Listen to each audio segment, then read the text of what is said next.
Yes, Katie. Yes. And that's the actual video. And I had no idea what was about to happen next. But thank you, Katie, for ushering us in with this girl empowerment song, Roar. I'm here for the magic. I'm here for the magic. Welcome to today's show. Welcome, welcome. If this is your first time tuning in, I am Dorothy Enriquez, the principal and founder of The Communication Strategist, a boutique learning and leadership development firm where I equip you to optimize your leadership to help you lead from every seat you sit in. Hello, Mierine. I'm sure I'm saying that wrong. But welcome to the show. I'm going to go ahead and put the title. Um, I'm going to pin the title before I forget. Stop judging yourself. That is the title of today's episode. If I could spell. Hello, Facebook. Stop judging yourself. Hi, Joanna. Ooh, hey, I make it spicy. Well, welcome, welcome. This is a good topic. I'm excited. And I have to give credit where credit is due. I was talking to the gal pal, Margaret, and we work on the African American Leadership Program together. And we were chitter chattering before we got to work because I just have to like bond and chitter chat with the gals. And I was, we were talking about the mini series that we hosted today for all of the participants. And we had civil rights activist Dr. Howard Fuller as our guest. Now, I have heard Dr. Fuller present before, but y'all, I could legit listen to him talk all day long. And like, not one of those people where you're sitting at their feet listening to them talk and you're just like, wow, wow, wow. But this is the person that you listen to, and then you need your freaking notebook, right? So I am on cloud nine that I just was even able to be in the room because it's been a few years since I've had a chance to like quote unquote sit at his feet and listen to his journey, as a leader, as a civil rights activist. And one of the things that he focused on in his talk is around authenticity and congruence and the impact of that, right? Because when we are authentic and congruent, you got to be ready. You got to be ready to like die on that hill if that's what you're about, if that's what you believe. And I remember meeting him for the first time and thinking to myself, well, damn, I've never met anyone like you, where you just say it like you mean it. It is what it is. Here we go. Let's do this. And this is me. Done and done. Period. Full stop. Like, I hadn't experienced anything quite like that, where it's not coming from a place of fear. Because I think sometimes we're like, well, this is it. This is me. But it's not really coming from a place of like, that's flat footed and secure. It's coming sometimes from a place of fear and sometimes from a place of insecurity. And so I always enjoy hanging out and being like in the room. So it just made me like, I was like, oh, that's what we could share during chitter chat and just hang out and kick it. And in other news, I'm trying to um, just figure out what I'm going to do with myself this winter as I try to prepare for the cold. It was so cold the other day that I thought to myself, I'm freezing right now and it's only going to get worse. Like, technically, living in Milwaukee, whatever the temperature was, it might have been like 37. Technically, in Milwaukee land, that's nothing. That's child's play. And the fact that I couldn't stand it, I was like, girl, how you gonna live through winter? Um, so yeah, that's just kind of some of the musings that I have. But I was talking to the gal pal, and of course, she was there at the mini virtual series that we hosted this morning. And she said, Dr. Fuller said something really powerful, that just because you made a decision and it didn't go the way that you planned doesn't make it a mistake. I was like, oh, that's a tweetable. Write it down somewhere, tweet it, do whatever, put it on LinkedIn, use the hashtag, whatever, because I thought that was so powerful. Because I think sometimes we make decisions it doesn't go the way we want it to, and then we're like, man, I effed that up. Like, I totally effed up. That was such a big mistake. Why did I do that? I can't believe I did that. What was I thinking? And I know that I've definitely felt that way about decisions that I've made in my life, where I'm like, oh, I wish I would have done something different. Of course, hindsight's 2020. And then what we do is we beat ourselves up. And so that's where today's topic is coming from. Stop judging yourself. As a leader, I think it's so important that we don't essentially put ourselves in leader jail, put ourselves in bondage, all in the name of a left turn that could have been a right turn where we should have gone straight, or a turn that we've made, a decision that we've made where naturally there were other options, but based on the information that we had, we did the best that we could in that moment. I think as a leader, one of the things that's really important in each of our journeys is this concept of forgiveness.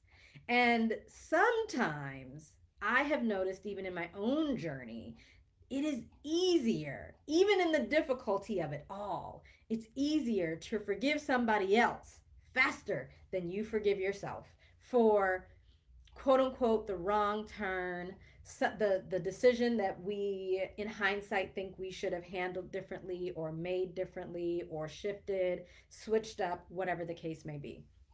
And what we end up doing is judging ourselves. And we judge ourselves far more harshly than how we judge other people, right? So think about the person who makes the mistake, like, and it could be something benign, right? Like the person who wrecks your car on accident. So you let them borrow your car and then they wreck it, and you're like, I can't believe you would do this. I mean, we're so upset and so angry. But of course, naturally, like, had we wrecked our own car, we might not be so upset. But then we don't always give ourselves that kind of grace when we make other kinds of mistakes. We then flip that, and the person wrecks our car, and we're like, no, of course it was an accident. I mean, I let's just figure it out. We're going to navigate this and come to some kind of consensus about how we're going to get the car fixed. But then you wreck your own car and you're like, you're an idiot. I can't believe you did this.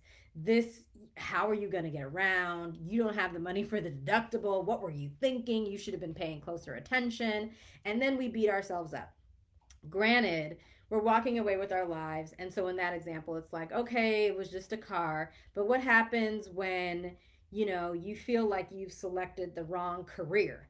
You feel like you're in the wrong job. You feel like you've hired all the wrong people. You feel like you've let people off the hook and you should have held them accountable. What about the times where you've made a strategic decision and then you realize that that decision ends up costing the company thousands or millions of dollars?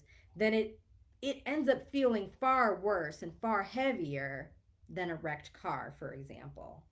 Hi, awesome. Welcome to the show. Shoulder roll for you. So essentially, when we are spending time judging ourselves, I think there are a couple things that we do and a couple things I'd just like us to explore and lift up for consideration. So, when we're judging ourselves so harshly, being so mean, it's not deep thinking at all. We are essentially being lazy with our thinking when we sit and just judge ourselves. Like, oh, you this, you that, you and this and that and the third. And really, I think it comes from this place of wanting to take control over a situation where, for all intents and purpose, we always feel like in that particular circumstance, like we have no control at all. And so the judgment that we cast down upon ourselves from the lowest version of ourselves is a way to make it feel like, well, I'm taking control of the situation. I'm taking charge. And I think what's important for us to do, right? Of course, naturally, myself included, is instead of working against our thoughts, I think that's what we're doing, right? It's not deep thinking. We're working against our thoughts and pushing it away, all in the name of regaining some semblance of self, all in the name of regaining control, instead of pushing away like, oh, I don't want to deal with that, because that's what we do when we're judging ourselves. We're basically saying, I don't want to deal with that. I don't have time to, like, I already, like, I'm beyond it. It's above me now. But instead, I think that it might be more powerful as leaders and more impactful if we work with our thoughts. And so instead of every time these thoughts come to, harass us or just abuse us in our spare time, often, when it's quiet or when we're getting ready to go to sleep, that is often when we are most tormented by our decisions, or when another big decision is looming just around the bend. But instead, working with our thoughts and acknowledging our thoughts. I think that's the only way that we can begin to move forward and then incite change, is being able to work with the thought and then being able to say, you know what? Hmm, I wonder, is this thought serving me? Is this thought allowing me to evolve in my leadership and how I want to show up? Or is this thought holding me back? Do I then want to be able to hold this thought captive and say, you know what? Not that one. Let's see what the next thought has for me. And then being able to ask ourselves, like, where is this coming from? Right? Is it coming from something that I made up in my mind? Is it coming from something that someone told me? Right? Because I think sometimes too, we have wrong information and we're acting on it as if it's right information. And here's what I believe too. I believe that as leaders, we need to be committed to learning, right? Like, leaders learn, leaders teach, leaders lead, leaders follow. But you know something else leaders do? They unlearn, right? And sometimes we have to say yes to unlearning something that no longer serves us. And we have to be able to, in the face of switching directions, in the face of taking a new turn, I think we have to be able to say, you know what? This isn't working for me. This doesn't serve me. This isn't what I had in mind. This isn't the direction that I want this to go. And then we can then decide from an empowered place versus a place of fear or a place of like closed fistedness or like, you know, insecurity or feeling like we need to control everything. From this place, we can then ask two really, really important questions as we figure out how to decision differently going forward, or how to be empowered in this, I make great decisions, right? Because just because that didn't work doesn't mean that it was a mistake. So, what should I keep and what should I let go? And I will say, you know, as a business owner, there's so many things that I've had to unlearn because I am essentially like a corporate girl, right? Like, I grew up in corporate America, but there's so much that I had to unlearn, so much that I had to unpack, so much that I had to let go and disrupt if I'm going to be successful as a self employed individual, right? And I think when we ask ourselves, what should I keep? What should I let go? Sometimes we feel like, yeah, but am I forgetting who I am, or am I forgetting where I come from, or like, am I in denial? And something that executive coach Sandy Brown taught me is that as we change, right? As we evolve as humans, as we evolve and transform as leaders, you always have access to your old self. If you need her, you can go back and get her. But ideally, this idea of staying stagnant, it seems like to me it just doesn't serve us, because what we end up doing is this whole I'm judging you. But we're not saying that to other people like Lovey, like I'm judging you, like in her book, but instead we're saying I'm judging you and I'm talking to myself, and talking to myself crazy, no less. Look, Hermione said, corporate, hashtag evil chills. Corporate can be tough, you know what I mean? But that's also why I created this brand, so that it doesn't have to be as tough for you as it was for me, because it almost killed me, right? It was soul snatching at times because I didn't know what the hell I was doing, and I just didn't have the help and the coaching and the guidance. Again, that didn't happen. So I was in corporate about 15 years. The the true plug-in of I'm going to help you navigate this. Or at least give you the 2%. A lot of times people give us the 98%, but that didn't start happening until like my last 4 or 5 years, which I'm like, okay, people, where were you at least 7, 8, 9 years ago? Like, it shouldn't be this crazy. Um, but essentially, in this process of saying, you know what, I'm gonna stop judging myself so harshly. I'm gonna stop like being a masochist and beating myself over the head with a mace. Like, I'm going to give myself the grace that I would give, a peer or a colleague or a friend or a family member, instead of being just so mean. And mean is just not even a strong enough word for, I think, how we treat ourselves when we really feel like we've like effed up for real. Like we've really effed some shit up. I think we can be ruthless, right? And the judgment that we cast upon ourselves, we would never do that to other people. So the two questions are, what should I keep and what should I let go? And really what this basically sends to our brain as a signal is that I'm okay with feeling uncomfortable, because in this space that I'm talking about, you're going to be uncomfortable. I'm uncomfortable when I have to sit down with myself, especially if I feel like I've made a wrong turn, or I feel like I should have made a different turn, or I feel, like I'm paying the price of not knowing, or the price of shoulda, coulda, woulda. It feels uncomfortable because I think a lot of times we want to know whatever it is. We want to know what's on the other side of whatever we're doing. We want to know when I make X decision, I want to know what's around the corner behind that decision and what's behind that next corner around that decision.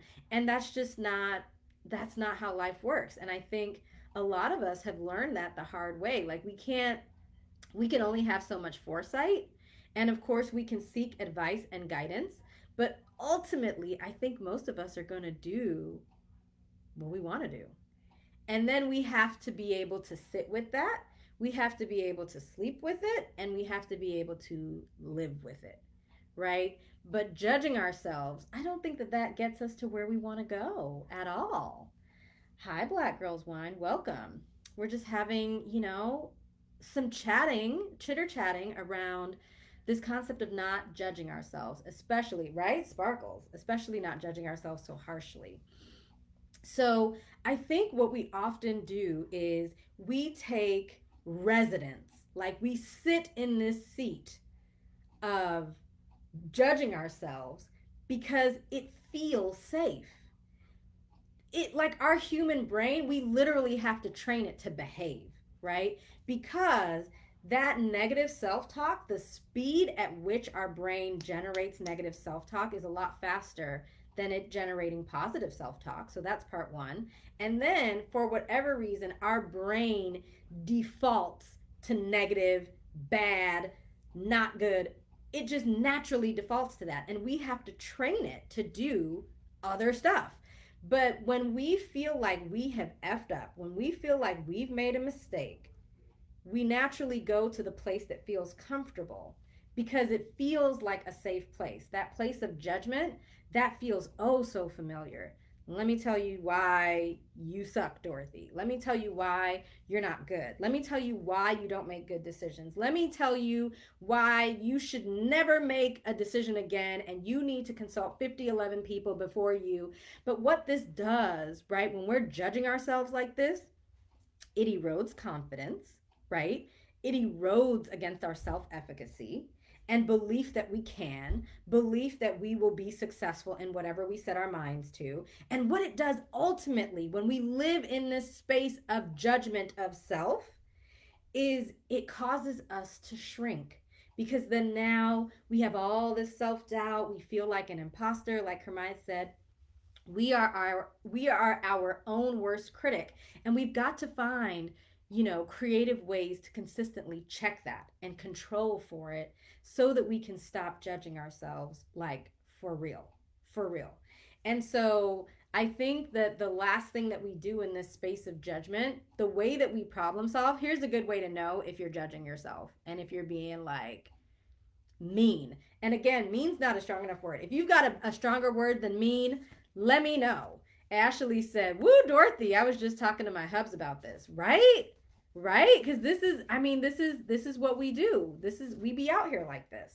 So, one way to recognize that you are judging yourself and you're being mean is when you use time travel as your problem solve. Right? And I know I listen, I am working on this, but today's leadership mini series really set me free, right?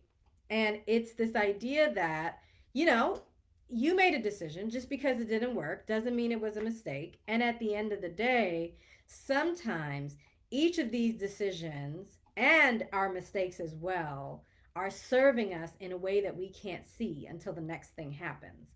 And then you end up like waking up 5 years later, like, yeah, so I got a divorce, and then, I mean, it was like so shitty at the time, but like, here's why this was a good thing. Or, yeah, like, you know, um, I don't know, like, I turned down this one job, or the dream job that I was like vying for. They picked somebody else over me, and I was devastated. But because I got turned down from this job, I ended up getting this even better, bigger, higher paying opportunity over here where I could really make a difference and vote for everybody black. Like, now I'm in control of the money, and now I could really do something. And so these decision to decision, mistake to mistake, opportunity to opportunity, these all work together collectively to help us achieve our purpose and like live our calling out loud, right? And be pursuing our purpose at a fever pitch pace. All of these things I think really do work together, right? If we think about the Bible, they really do work together for our good. And so when we use time travel as a problem solving technique, we know that we're judging ourselves. Because let's say you feel like you married the wrong dude. You're like, well, if I would have never went to that party, then I would have never met him 7 years ago. And then, like, he wouldn't have been able to ruin my life. Or you feel like you took the job from hell and you thought the other job was crappy, but you jumped out of the frying pan directly into the fire. And you're like, man, if I wasn't trying to make more money to provide for my family and I didn't take this job 3 years ago, I wouldn't be feeling like, I'm dead inside. And it's like, but what human do you know that can actually rewind time? Unless you are in Back to the Future, you can't. You can't go back 3 years. You can't go back 7 years. You can't go back 10 years. You can't go back 30 years. And so I think the question that we have to ask ourselves in the spirit of, being recovering judgers of thyself is, how can I live a life that I can be proud of? And what decisions do I need to make in the spirit of being authentic and congruent? What decisions could I make where, like, I'm cool. I'm cool with however this turns out, and I can deal with it. I can live with it, and at the end of the day, you're not a tree. You can move. You could just make a different decision. Okay, so you married the wrong guy. All right, quit. Marry a new guy. Okay, so you took the wrong job. Okay, quit. Get a new job. Okay, so you picked a crappy house. It was your dream house, and now this house sucks. Okay, sell it and go get a different house, right? Like, I think this idea that I know something that I struggle with sometimes, especially when things get hard. I feel like I am trapped in my own life. Like, oh, I just feel really boxed in a very tight cage. And really, it's not on all sides. I literally could just walk out. I just need to make a different decision. But in this space of judging Dorothy, it feels impossible to decision. But that also comes from over judging, right? Being mean to yourself, judging yourself, casting down on yourself, like, this is why you suck. Like, we can't do our real work from that place, because that space and place of judging ourselves is not the deep thinking that we need to do. And we're avoiding the stuff that we actually need to do, right? And it's getting in the way of us executing brilliantly when it comes to our leadership, our purpose, our calling, etc. So, all of that to say, I want us, as 2020 is coming to a close, figure out how can we incorporate some some tools, tips, tricks, or reminders, whatever works, affirmations, mantras, whatever, so that we can stop doing this. Stop judging yourself, right? And what can we do to operate from a space and place that says, you know what? I'm a really good person. Like, I've got something to offer.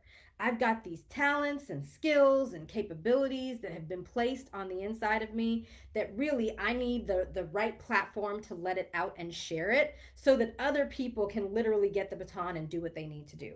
And because I'm operating from this place of like other people are counting on me, that means I need to be my best self. And that means I can't be judging myself like, you should have. We can't live in shoulda, woulda, coulda land, right? So, what do we need to do? What do we need to say to ourselves to feel empowered and equipped, even in the wrong turn and even in the right turn that ended up not going well? How can we continue to extend ourselves the grace that we would extend to others? And how can we continue to do the real work and do the deep thinking to ask ourselves the two questions of what should I keep and what should I let go? That is something that I would lift up for us to consider, as we get ready to go into 2021. But I'd love to hear what y'all think. Let me know in the comments. Go ahead and share this video with other lady leaders that you think might get something out of it. Um, and, I just want you to know you're amazingly brilliant. Even if you're like, yeah, but I just got in trouble at work. You're amazingly brilliant. Even though you're like, oh my God, my boss just put me on a performance improvement plan. You're amazingly brilliant. Oh my God, but my job makes me feel like you are amazingly brilliant. And what would your day to day and your month to month look like if you for real downloaded that into your spirit and stopped judging yourself? Let me know. That is all that I have for you. Thank you so much for tuning in. Thanksgiving, gobble gobble, is upon us. And be on the lookout for some TCS Black Friday sales. We have a new notebook coming out. It's the Lead from Every Seat You Sit In notebook because leaders take notes. And it's going to be pretty amazing. I will be putting links in the bio and in the About section on Facebook. And then we've also got some the plug kit that's going to be coming out. So we've never offered it as a kit. It will be the digital copy of the plug plus the hard copy and journal. And we've got a new print company that we're working with, so it looks even more fabulous and luxurious than before. I can't wait, but it's the two elements together. So those are going to be available for Black Friday so that you can give the gift of leadership to yourself and to other lady leaders who want to make some serious magic in these streets as we get ready to head into 2021. But share this video, double tap so that I know you like it, and I will. What day is Thanksgiving? I might see you next week. I think Thanksgiving is on Thursday. Have a productive work week and keep killing it.